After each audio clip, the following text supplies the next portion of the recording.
with you. And with your spirit. A reading from the Holy Gospel according to Luke. Glory to you, O Lord.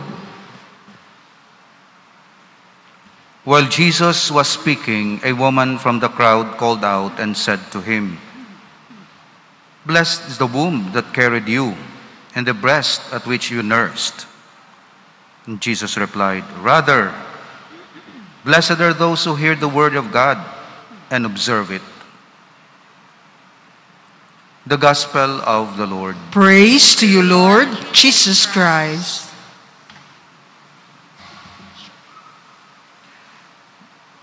Si Mother Mary nag-conceive sa iya womb by the power of the Holy Spirit.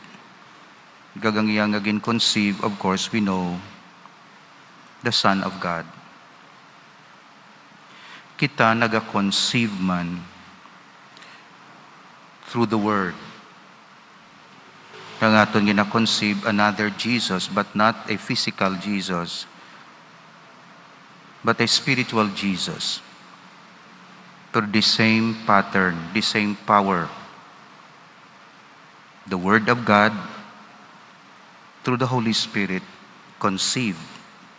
was conceived in the womb of the Blessed Mother. The Word of God, through the Holy Spirit, Jesus is the Word of God, is continually conceived in our hearts by means of our faith. Kagang naga-facilitate sinatanan sang aton nga configuration, sang aton sonship like Jesus, the only begotten Son, we became adopted children of the Father. Ang naga-facilitate sina mga babayi, si Mary, on the part of Jesus incarnate, kag Mother the Church, on the part of Jesuses, little Jesuses, Christians, sa aton kabuhi. That's why pareho sila nga bulahan. Bulahan ang taguangkan nga nagbusong o nagmagdus sa imo, kag ang breast nga nagpatiti sa imo, kag naghambal si Jesus. Rather, bulahan man ang nagapamati sang pulong sang Dios, kag gina-actualize ini, gina-incarnate ini, gina-observe ini. So, si Mother Mary nakasulod sa ginarian sang Dios, kay nag-conceive siya sang anak sang Dios in her womb. Kita posible makasulod man sa ginarian sang Dios, kay gin-conceive naton, kag ginbaton ang Word of God, kag na-actualize siya sa aton tagipusoon, kag sa aton kabuhi. Padayon kita nga nagatuon parte sa attributes sang Dios. Medyo technical siya, pero kinahanglan mamakilala naton ini. Kay sama-sami ang nakilala naton mga aksyon sang Dios. Hindi ang Dios mismo, kundi ang iya mga buhat. External sa iya, hindi ang interior heart of God. Hindi ang ad intra, kundi ang ad extra operations of God. Okay? Ang iya work. Okay? Kung sa mga adlaw pa, hindi ang adlaw mismo, kundi ang iya sunlight, ang iya warmth, amo ang aton ma-experiensyahan, pero hindi ang sun mismo. Pero ginatudluan kita nga, hindi lang ang effects ng sun ang tunan, kundi ang sun mismo. Okay? Of course, hindi natin na maubos tanan, kilala ang Diyos as He is, kaysa pela panakaadlaw nga i-reveal sa ginatawag naton beatific vision. Kag wala limit ang imo joy, so to say. Tungod ang attributes of God, nature of God, infinite. Kag kung ang imo joy is knowing God, wala limit ang imo joy sa beatific vision. So amo na ang aton nga doktrina. So i-reveal pa ina fully kung dito na kita sa pihak nga kinabuhi pud sa mga santos. So nabutang diri ang aton nga atun-an gid. Una gid the existence of Supreme Being. We infer from the created world around us that there exists a Supreme Being, and nature reveals the existence of God, although not directly but indirectly. Kaangay nga ang libro nag-reveal sang mind sang author. The existence of God is also proved from revelation. So hindi lang sa nature, dumdumon gid naton ini, kundi siya mismo nag-reveal kung sino siya, kag nasulat ina sa Biblia. That's why makilala mo ang Diyos, bisan wala ka Biblia, pero with some difficulties or errors, kag makilala mo man ang Diyos, tungod may Biblia, nga gina-reveal ya ang iya nature, ang iya purpose, ang iya will, ang iya promise. That's why ang Katoliko, kinanglan mag-anugin sang Biblia. That's why gabasa kita Biblia, adlaw-adlaw sa sulod sang misa. Hindi nga magdebate, kundi nga magkilala sa Dios. Sunod, ginhambal naton diri ang iya essence.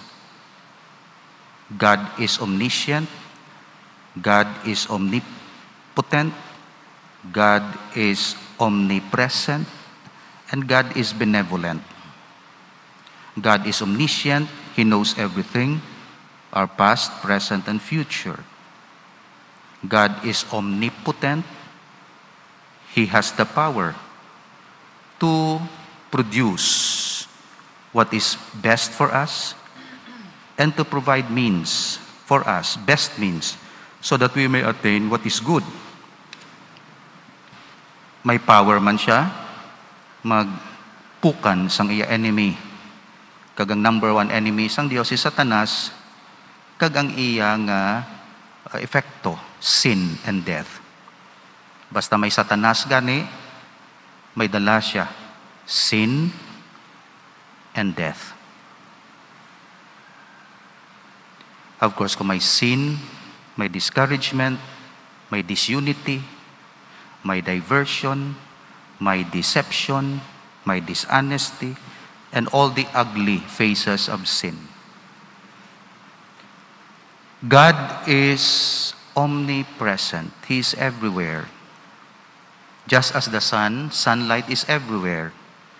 Pero may mga special places and persons and things nga ginapili iya nga mangin container or minister sang iya presence. Example sang thing, bread. So ang bread naga-contain substantially sang divinity, soul, power of Jesus Christ.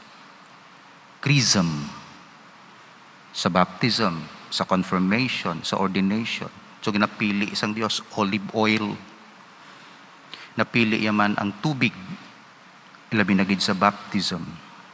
Napili yaman ang wine para sa misa.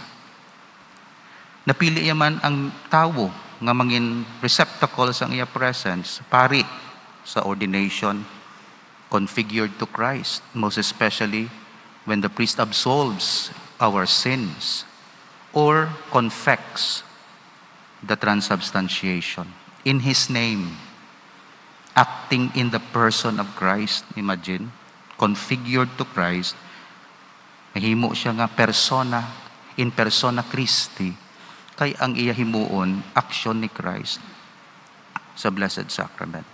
That's why gina-require ang pari nga mangin holy. Tungod ang uyatan niya, holy things of God.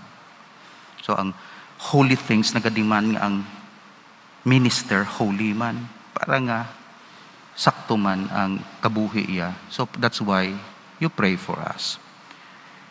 May kapabilin man ng Diyos sa special sa Blessed Sacrament, sa place. Wara siya sa tanan nga simbahan basta may Blessed Sacrament. So tanan, everywhere ara ang Diyos. Pero may special places. Church, adoration chapel, ministers, persons, consecrated persons. Okay? Most especially when they perform the sacraments. And things nga ginpili isang Dios para mangin palaagyan sang iya presensya kag sang iya grasya. Hindi tanan nga things naga-contain sang Dios kaangay sa pag-contain sang bread sa Eucharist. That's why wala kita yan nagaluhod sa kutsilyo o sa kutsara o sa saging o why. Galuhod kita iya sa bread and wine kay si Jesus na truly present. He is present everywhere but substantially present in the Eucharist. Kag sa iya minister, labi na gid ko nagaselebrar sang sacraments.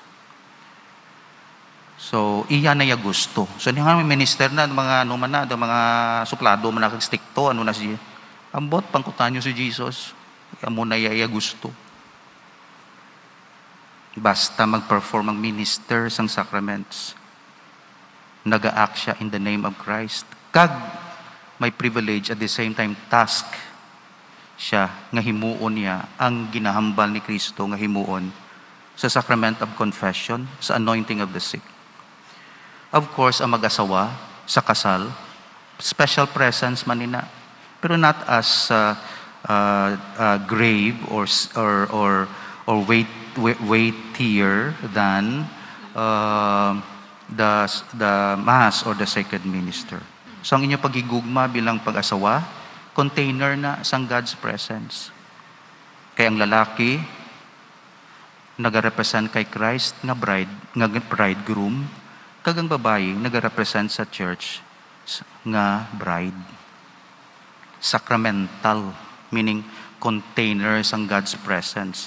That's why, amo ining unique nga ma-contribution sang Catholic Church sa kalibutan, ining sacramental theology, sacramental worldview. When we say sacramental, the church is a sign of something bigger, which is God's presence. Sa iban nga mga tao, wala sang sacramental worldview. Ang world sa ila is simply world. Ang marriage sa ila is simply relationship. No? Sa Katoliko, bilang Katoliko, world ang makita aya, pero sign of heaven. That's why may kinatawag kitang sacramental theology. Everything sacraments ang Diyos.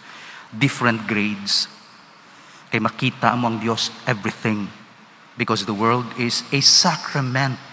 It's not in itself a world, but a sign of God's presence. Power, goodness, mercy, salvation. Imagine na bala kung kamo hindi nyo makita ang Diyos sa kalibutan. Ang kalibutan is not a sacrament for you. Imagine na kung di mo makita ang Diyos sa imo kasal, it's not a sacrament. Imagine na ninyo kung hindi nyo makita ang Diyos sa tinapay kag bino, it's not a sacrament for you. Imagine na kung di mo makita ang Diyos sa imol, it's not a sacrament. Pero ang Katoliko, may eyes, may capacity, may faith, eyes of faith, na makapenetrate sa realities of things and find God's presence. Natawag ina nga sacramental worldview. Kalibutan, wala kakita sang Dios. Lain nakita iya ang kwarta. Nami ini kwartahon. Amo ni ang lamber ni ipang tapson ta, kwarta ni kwarta. Ato, kwarta naman na. Ini kwarta na amo na yung pagtanaw sa mga butang. Pleasure na, pleasure. Katoliko, no? Kristiyano, no? It's beyond. Kaya ang tanan sa kalibutan para sa Katoliko points to God's presence. You see, amo ng sacrament. Sacrament sign nga nagatudlo sang reality bigger than the reality nga kita mo, beyond itself. That's why sacramental. Tubig siya, pero kaluwasan, bunyag. Tinapay siya, pero kabuhi nga wala sing katapusan. Eucharist, sacrament. Kabala ninyo, si Christ among sacrament ni sang Father, kay siya makita ta. Hindi siya makita ang Diyos Amay, pero ang iya presence, gatudlo. That's why sinatawag na siya nga sacrament par excellence. Siyang pinakataas nga sakramento sang Dios na himo nga tao. Mga santos, Sacraments, tudlo ang ila life sa glory of God, sa goodness of God. Ikaw, ako, hindi lang galing pa perfect ko sa ginatabunan sang aton weakness and sinfulness and temperaments. Pero ang Kristiyano, basta mabunyagan, is a sacrament of God. God's presence in the world. Hamak mo na, sa sulod sang Congress, mga Katoliko, dira, sakramento sang Dios. O sa Senado, o sa hospital, o sa korte, o sa pisina, sakrament sang Dios. Sus kanami ang pagtudlo sang simbahan kung tanawon mo lang. So hindi na pito ka sakramento, amo lang palaagyan. Pero the world is the sacrament of God. Kung may pinaka number 1 nga sacrament, si Christ. Because He reveals the face of God the Father. Felipe, napangita mo pang amay? Kung nakita mo ako, nakita mo ng amay. Daw naghamba si Jesus. Because I am the sign, I am the sacrament of God the Father. Kag sinong sacrament ni Christ?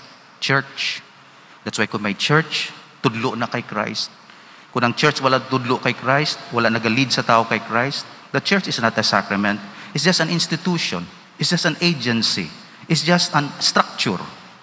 Pero dapat ang church mag-lead sa tao kay Christ because the church is the sacrament of Christ. So God is everywhere because we have this sacramental worldview. Most especially sa 7 sacraments. Kag sa mga ministers na nag-perform sinang signs of heaven, signs of heavenly things. That's why we have the sacramentals, similar to sacraments. Kaya nag-point sila sa God's presence. Holy salt, images, cross, exorcism. Exorcism is a sacramental. It's a blessing. No, it's not a blessing in the form of blessing, but negative. Negative blessing, meaning ginapagwa mo ya. Ang blessing yung napasulod mo ang grasya. Exorcism, ginapagwa mo si Satanas. So, amo na ang kabuhi natin. God is present everywhere. Kag wala ka na question sinang presence. Ang problema hindi sa God's presence. Ang problema sa awareness of God's presence. Kaangay ngang isda na mangkot kay mama ya. Mama, what is water? Nang balsang mama sang isda. Water is everywhere. That's why kumagambang, Father, what is God's presence? God's presence is everywhere. Ang kulang lang, you are not aware that you are in God's presence. Air is everywhere. Problema, hindi ka aware kay ti ordinaryo mo lang sa imong oxygen.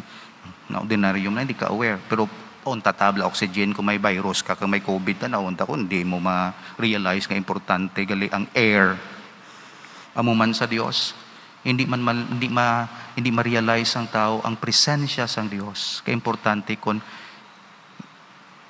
hindi siya hopeless, kag helpless. Pero sa Katoliko, no? Kaangay kita sang isda, ara sa tubig, and we are aware sang water. Kilala nato ng water, balaan nato ng water. Hindi lang ka pangabuhi nga unaware. The same, kilala nato ng Diyos. Hindi perfectly, pero may mga hints and indications. And we enjoy God's presence. Benevolence ang Diyos. God is good all the time, and all the time God is good. And then, nabutang diri, ma-close na ako sini, kay ma-start na ako sa Blessed Trinity next week. May mga attributes ang Diyos related sa sining apat niya ka essence, ginatawag nato. So, ang essence sa sulod gina. Benevolence, omnipresence, omniscience, omnipotence. Apat. And then sa palibot sina, divine attributes. God is eternal. Of course, because He is omnipresent. He is present. Okay? Always was, is, and ever will be. God is immutable. He ever remains the same in His love. Ang naga-change, hindi ang Diyos. Ang naga-change, amo ang tao. God is supremely wise. He knows how to direct everything for the best. in order to carry out His designs. God is almighty. God can do all that He wills, and that by a mere act of His will. God is supremely good. He loves His children far more than a father loves his children. God is very patient. He leaves the sinner time for repentance and a change of life. God is full of mercy and compassion. He very readily forgives our sins when we are sincerely sorry for them. Then God is infinitely holy. He loves good and hates evil.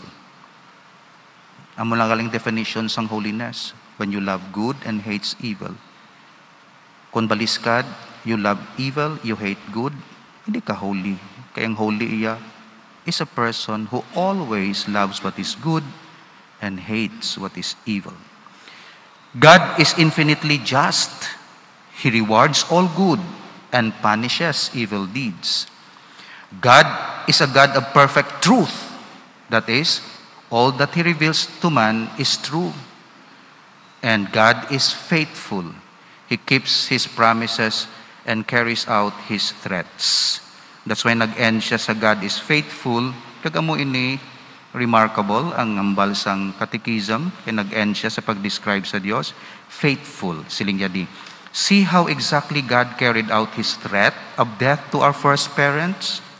So ang faithfulness, gali hindi faithfulness lang sa good nga gin-promise siya, kundi sa punishment nga gin-promise siya man. That's why bisan love niya gin-punish siya, kahit faithful siya sa iya word. See how God exactly carried out His threat of death to our first parents and His subsequent promise of a Redeemer. See again how exactly our Lord's prediction of the destruction of Jerusalem was fulfilled, and how the prophecy of Daniel that the temple would never again be rebuilt, that's found in the book of Daniel, it was all accomplished. For when Julian the Apostate made an attempt to rebuild the temple, an earthquake destroyed the foundations, and flames issuing from the ground compelled the builders to fly.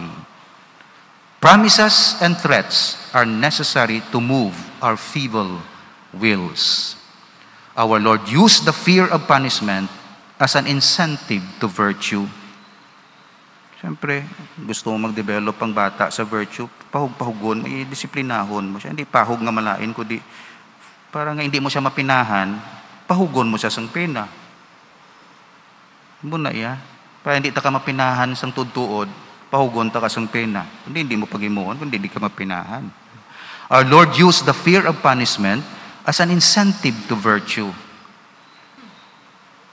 Sa mga ritubado, ilabi na gid, sa mga disobedient. Ordinary men are more influenced by fear than by any higher motive. With them, the fear of hell is stronger motive for virtuous living than the hope of heaven. God threatens us out of mercy, not out of revenge, out of mercy. Para gid sa aton kaayuhan. The man who cries, "Beware," does not want to strike. So God threatens punishment that He may not have to punish. That's why, inaalaw yang mga bagay, threat siya mismo ma-punish, iya gid will, or hindi ya will, i-allow ya to ang kontra, ang bulldog, ang balatian, o sige ya, kuwaon niya ang protection niya, o sige, basta hindi siya ya, kuwa ya lang protection, then atakihon kita. Kung siya man ga-punish, tagaan niya si Job sang siyaman. Kung sa ginaalaw niya si Satan mag-punish siya aton, mag-tempt sa aton para matestingan kita. Mystery, so to say. Pero basta magpadala ang Diyos o mag-allow ang Diyos sining punishment in the form of discomfort, disease, disunity, death, it's for our good. Depende niya sa imo kung magkambyo ka o hindi.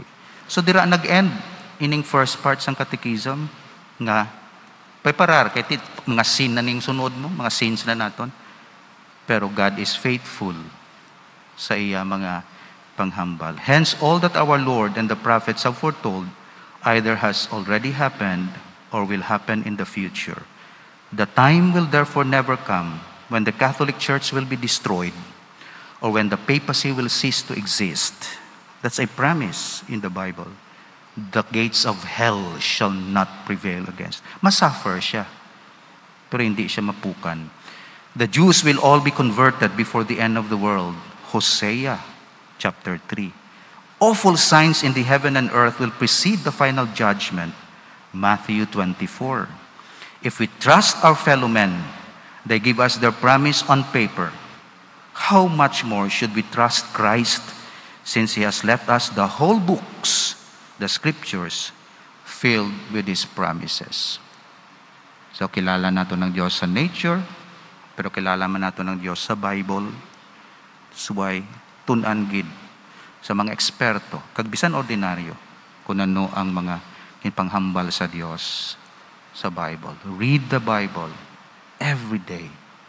Okay? Not only for our moral guidelines, but to be inspired sang promises ng Diyos. Generally, nagasiling siya, I will reward the good, but I will punish the disobedient. Amen. Please stand.